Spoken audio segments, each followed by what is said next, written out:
এটা বিশেষ বিষয় জুবিন গাৰ্গ অসমীয়াৰ জাতিৰ এটা সত্তা।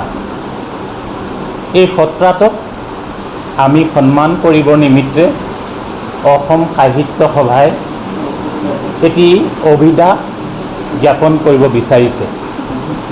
সেই অভিধাটোৰ নাম দিয়া হৈছে সংগীত সুধাকৰ এটা শব্দ।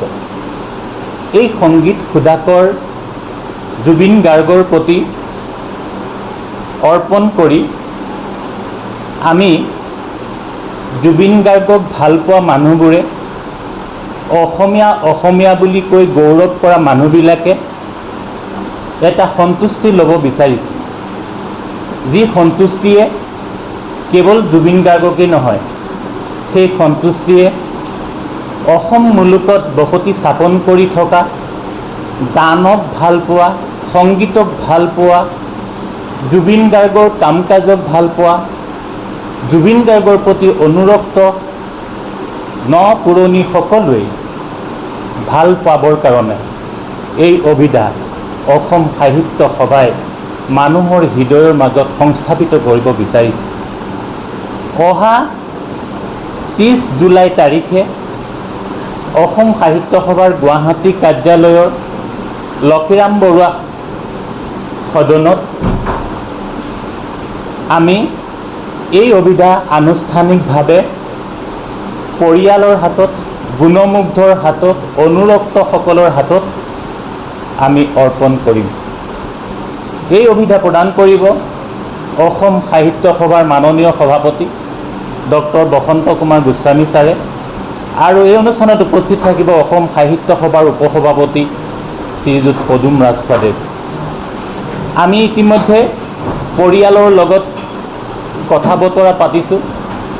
গৰিমা শইকীয়া গাৰ্গ তেখেতৰ সুযোগ্য সহধৰ্মিনী, তেখেতৰ লগত আমি কথা পাতিছোঁ আৰু অসম সাহিত্য সভাৰ প্ৰস্তাৱ আমি আনুষ্ঠানিকভাৱে তেখেতৰ হাতত অৰ্পণ কৰিছোঁ। এই প্ৰস্তাৱত তেখেতসকলে সন্মতি প্ৰদান কৰিছে। পৰিয়ালবৰ্গ, আমি তেখেতৰ ভগ্নীৰ লগতো কথা পাতিছোঁ, পালমী বৰঠাকুৰৰ লগতো কথা পাতিছোঁ, তেখেতৰ পিতৃৰ লগতো আমি যোগাযোগ কৰিছোঁ। গতিকে সদৌতি সেইদিনাখন আহিব 30 জুলাই তাৰিখে সন্ধিয়া বিয়লি 4 বজাৰ পৰা এই অনুষ্ঠান অনুষ্ঠিত হ'ব আৰু সন্ধিয়া সেই অনুষ্ঠানৰ পাছত জুবিন গাৰ্গক ভাল পোৱা শিল্পীসকল অভিনয়াত তেওঁলোকে অনুশীলন কৰি আছে, এটি সাংস্কৃতিক কাৰ্যক্ৰম কৰিব। তেওঁলোকে নাটক পৰিৱেশন কৰিব, সংগীত পৰিৱেশন কৰিব, নৃত্য পৰিৱেশন কৰিব অভিনয় শিল্পীসকলে। আমি সেইদিনাখন নিমন্ত্ৰণ কৰি আনিছোঁ। সেই দিনটো অসমীয়া জাতিৰ বাবে এটা বিশেষ দিন হ'ব, যে আমি ভাবিছোঁ যে অসম সাহিত্য সভাই প্ৰয়াত শিল্পী, আমি বিশ্ববিশ্ৰুত বুলি কৈছোঁ, যে অসমীয়া জাতিক বিশ্বৰ দৰবাৰত যদি চিনাকি কৰি দিব লগা হয়, তেতিয়াহ'লে জুবিন গাৰ্গক আমি নামটো ল'ব পাৰোঁ।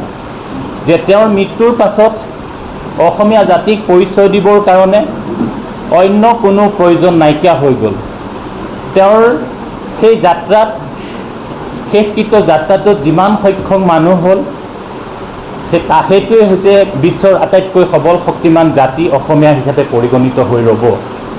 সেইকাৰণে আমি সেইজনা শিল্পীক তেওঁৰ জীৱনকালত জাতিৰ বাবে কৰি থৈ যোৱা কামখিনি স্বীকৃতিৰ চিনস্বৰূপে অসম সাহিত্য সভাই তেখেতৰ অবৰ্তমানত এই অভিধা প্ৰদান কৰিব লগা হৈছে। আমি কেতিয়াও ভবা নাছিলোঁ যে এনেকুৱা এটা সময় আহিব আৰু এনেকুৱা এটা পৰিস্থিতি আহিব যে যোগ্যজনক যোগ্য সন্মান দিবৰ কাৰণে অসম সাহিত্য সভাৰ এই প্ৰস্তুতিত আমি আপোনালোকৰ সকলোৰে সহায় ভিক্ষা মাগিছোঁ। অসমবাসী ৰাইজৰ আমি সহায় ভিক্ষা মাগিছোঁ। আমাৰ এই আয়োজন হ'ব অতি শ্ৰদ্ধাশীল আৰু অতি আন্তৰিকতাপূৰ্ণ। আমি সকলোৰে সেইদিনাখন সহযোগিতা কামনা কৰিছোঁ, উপস্থিতি কামনা কৰিছোঁ।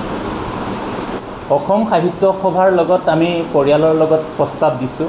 এদিনাখন আমি গৰিমা শইকীয়া গাৰ্গৰ বাইদেউৰ লগত কথা পাতিবৰ কাৰণে আমি জোনালী ষ্টুডিঅ'লৈ গৈছিলোঁ। তাতে আমি কথা বতৰা পাতিছোঁ আৰু তেখেতসকলে এই অভিধাটোক লৈ যথেষ্ট সন্তুষ্টি প্ৰকাশ কৰিছে, গৌৰৱবোধ কৰিছে। তেওঁলোকে বিচাৰিছে যে এই সন্মানৰ কাৰণে অসম সাহিত্য সভাই লোৱা পদক্ষেপক তেওঁলোকে আদৰণি জনাইছে। ইতিমধ্যে তেওঁলোকে এইটো গ্ৰহণ কৰিবৰ কাৰণে সন্মতি প্ৰদান কৰিছে। পৰিয়ালৰ সকলো লোক আহিব, আমি নিমন্ত্ৰণ দিম, এটা ভাল পৰিৱেশত আমি এই সুবিধা প্ৰদান কৰিব পাৰিম বুলি ভাবিছোঁ।